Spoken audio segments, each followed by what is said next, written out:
எல்லோருக்கும் வணக்கம். நான் தான் ஸ்டெலின். வாழ்க்கையில ஒரு சில நேரம் நம்மளோட அன்புக்குரியவங்க நம்மள ரொம்ப நேசிக்கிறாங்க அப்படின்னு நினைப்போம். நிஜமாகவே நம்மள உண்மையா நேசிக்கிறாங்களா இல்லையா அப்படின்னு தெரிஞ்சு கொள்றதுக்கு நிறைய விஷயங்கள் இருக்குது.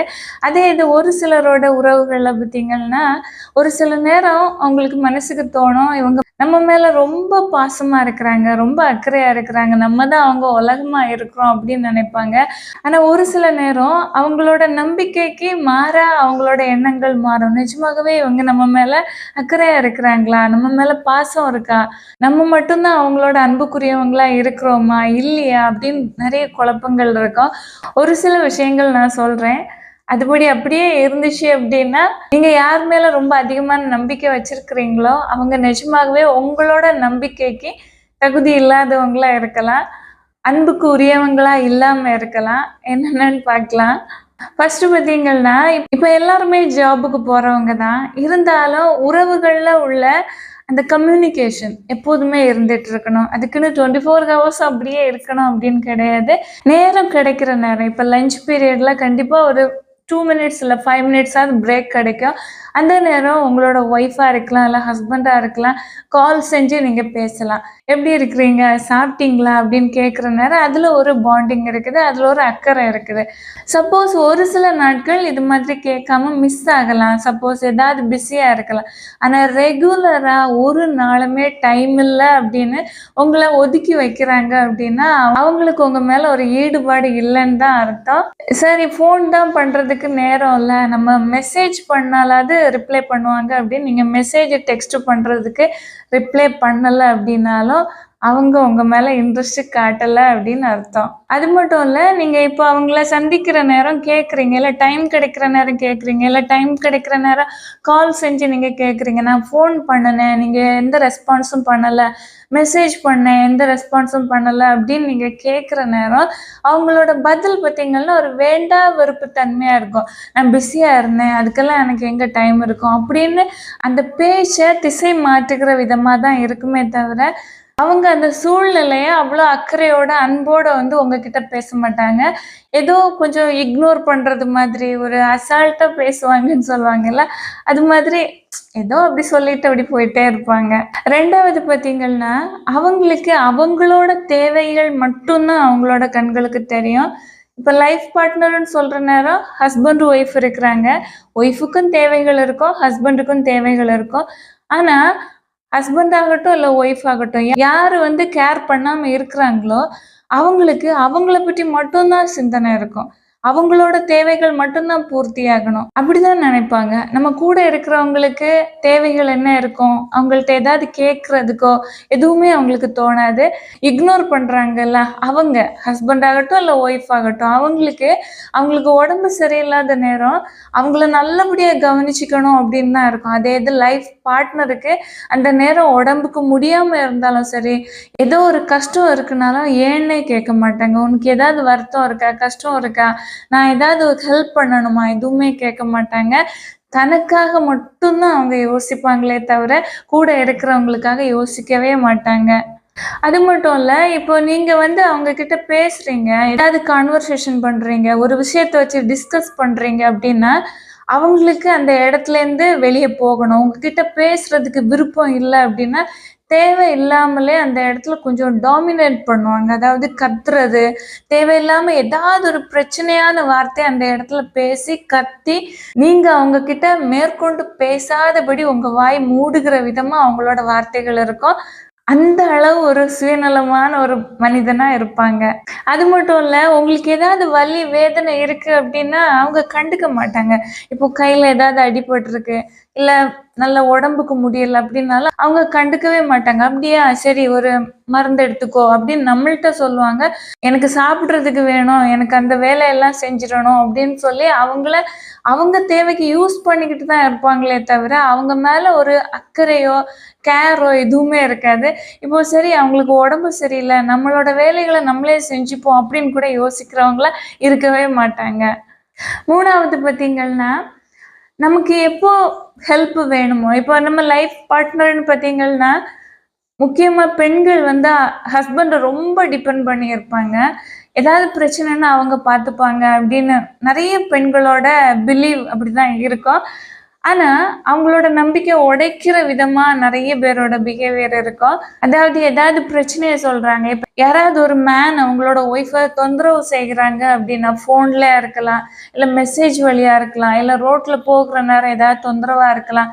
ஹஸ்பண்ட் கிட்ட அவங்க சொன்னாங்க அப்படின்னா, ஹஸ்பண்ட் ஒய்ஃபை தான் திட்டுவாங்க. நீ ஏன் எங்க போகிற, உனக்கு வேற வேலை இல்லையா, உன் மேலதான் தப்பு இருக்கு அப்படின்னு சொல்றவங்கள தான் இருப்பாங்க. ஆனா எல்லாரும் இப்படி இருக்க மாட்டாங்க. ஒரு சிலர் இப்படிதான் இருக்கிறாங்க.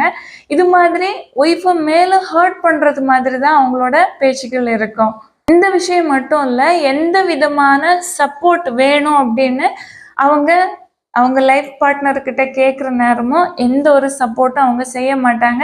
இவங்களை இக்னோர் பண்ணுவாங்க, அவாய்ட் பண்ணுவாங்க. எனக்கு இந்த வேலை இருக்குது, நீ வேற யாருக்கிட்டையாவது கேட்டுக்கோ, உங்க வீட்டுல கேட்டுக்கோ, உங்க அம்மாட்ட, அப்பாட்ட, இல்ல உங்க பிரதர்கிட்ட, சிஸ்டர்கிட்ட, யார்கிட்ட வேணாலும் கேட்டுக்கலாம், எனக்கு இப்போ டைம் இல்லை அப்படின்னு சொல்லிக்கிட்டு அந்த சப்போர்ட்டா இருக்க வேண்டிய நேரத்துல அவாய்ட் செஞ்சுட்டு போயிடுவாங்க. ஒரு முறை மட்டும் நடக்கிறது இல்ல, ரெகுலரா நடந்துகிட்டே இருக்கும். ஓகேவா? இது மாதிரி செஞ்சுட்டு இருந்தாங்க அப்படின்னா உங்க மேல துளி அளவு கூட அன்போ அக்கறையோ இல்லாதவங்களா தான் இருப்பாங்க. 4வது பார்த்தீங்கன்னா, லைஃப்ல எல்லாருக்குமே ஏதாவது சாதிக்கணும்னு தோணும். ஹஸ்பண்டா இருந்தாலும் சரி, இல்ல ஒய்ஃபா இருந்தாலும் சரி, ஏதாவது செஞ்சு லைஃப்ல முன்னேறணும் அப்படின்னு தோணும். உண்மையிலே உங்க மேல அக்கறை உள்ளவங்க அப்படின்னா உங்களை மோட்டிவேட் பண்ணுவாங்க. இல்லாம அவாய்ட் செய்கிறவங்க என்ன பண்ணுவாங்க அப்படின்னா, நீ பண்றது நல்லா இல்ல, இதை விட ட்ரெண்டிங் வந்து வேற இருக்குது, வேற உள்ளவங்க அது செஞ்சு இது செஞ்சு அப்படி ஆகுறாங்க, இப்படி ஆகுறாங்க, நீ இந்த விஷயமா என்ன செஞ்சாலும் ஃப்ளாப் ஆயிடும், ஃபெயில் ஆகிடும், உன்னால இது முடியவே செய்யாது, இது மாதிரி எல்லாமே டிஸ்கரேஜ் பண்ணிக்கிட்டே இருப்பாங்க. ஃபைனல்ல இவங்களுக்கு என்ன தோணும் அப்படின்னா, நிஜமாகவே என்னால முடியாதோ, இது நம்மளால செய்ய முடியாதோ, நான் ஃபுல்லா ஃபெயில் ஆகிடுவனோ அப்படின்னு தன்னைத்தானே தன்னம்பிக்கை இழக்கிற விதமா அவங்களோட பேச்சுகள் இருக்கும். இவங்களோட ஸ்ட்ராங்கான நம்பிக்கை கூட வீக் ஆகிடும். ரொம்ப பலகீனமா ஃபீல் பண்ணுவாங்க. நம்பிக்கையே இல்லாதவங்கள மாற்ற விதமா அவங்களோட பேச்சுகள் இருக்கும். இது மட்டும் இல்ல, எந்த விஷயத்துல நீங்க என்ன பண்ணினாலும் சரி, அவங்களோட பார்வையில நல்லதா தெரிஞ்சா கூட உங்க மேல அக்கறை இல்லாததுனால உங்களை எப்போதுமே காயப்படுத்தணும், ஒரு குற்றவாளி மாதிரி உங்களை பார்க்கணும், உங்களை நீங்களே தாழ்வா நினைக்கணும் அப்படின்னு உள்ள ஒரு சூழ்நிலையை உருவாக்குறதுக்காக அவங்க அவங்களோட வார்த்தைகள்னாலே உங்களை வீக்கானவங்கள மாத்திடுவாங்க. இந்த விஷயங்கள் எல்லாம் இருக்குது அப்படின்னா கண்டிப்பா நீங்க யார ரொம்ப பிலீவ் பண்றீங்களோ அவங்களுக்கு உங்க மேல நிஜமாகவே சுத்தமா கொஞ்சம் கூட நல்லெண்ணமோ, நம்பிக்கையோ, அன்போ, பாசமோ எதுவுமே இல்லைன்னு தான் அர்த்தம். இது மாதிரி இருக்கிறவங்கள எப்படி சரி செய்யலாம் அப்படின்னு பார்த்தீங்கன்னா, ஒரு சிலருக்கு அன்பா சொன்னா புரிஞ்சுப்பாங்க, ஒரு சிலருக்கு கொஞ்சம் கோபமா எடுத்து சொல்ற நேரம் புரிஞ்சுப்பாங்க. ஒவ்வொருத்தரும் ஒவ்வொரு மாதிரி. ஓகேவா? இன்னும் ஒரு சிலர் வந்து வாழ்க்கையோட அனுபவத்தினால புரிஞ்சுப்பாங்க.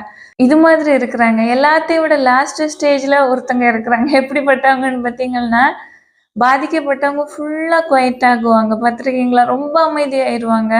யார்கிட்டயுமே பேச மாட்டாங்க. ரொம்ப அமைதியா தன்னோட வாழ்க்கை, அவங்களுக்குன்னு உள்ள வாழ்க்கையை வாழ ஆரம்பிப்பாங்க. அந்த நேரம் தான் அந்த லைஃப் பார்ட்னருக்கு புரியும். ஃபர்ஸ்ட் அவங்களுக்கு தோணும், இப்பதான் ஜாலியா இருக்குது, அவங்க பாட்டுக்கு அவங்க இருக்கிறாங்க, நம்ம வேலையை நம்ம பார்க்குறோம் அப்படின்னு. ஆனா காலம்னு ஒண்ணு இருக்கு பார்த்தீங்களா? அது வந்து கண்டிப்பா அவங்கள உணர்த்தும். ஓகேவா?